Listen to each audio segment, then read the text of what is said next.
তার বদৌলতে আমরা জমজমের কুয়ার পানি পেয়েছি, যে কুয়ার ব্যাপারে রাসূল সাল্লাল্লাহু আলাইহি ওয়াসাল্লাম বলেছেন ইন্নাহা তুআমু তুমিন ওয়া শিফাউ সুকমিন। জমজমের পানি এটা যেমনি মানুষের ক্ষুধা নিবারণ করে, আবার এটা মানুষের রোগ বালাই থেকে শিফা দান করে।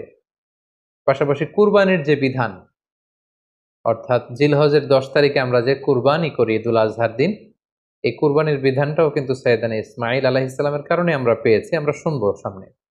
পাশাপাশি কাবা নির্মাণের সাথেও কিন্তু সাইয়েদানা ইসমাঈল আলাইহিস সালাম ওতপ্রোতভাবে জড়িত।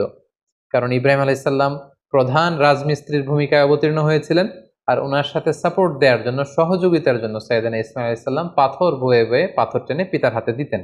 সাইয়েদানা ইসমাঈল আলাইহিস সালামের জন্ম হয়েছিল ফিলিস্তিনে, কিন্তু সেখানে তিনি থাকতে পারেননি। আল্লাহ তাআলার আদেশে ওনার পিতা ইব্রাহিম আলাইহিস সালাম হাজারকে এবং ইসমাইলকে মক্কার মরুজমিনে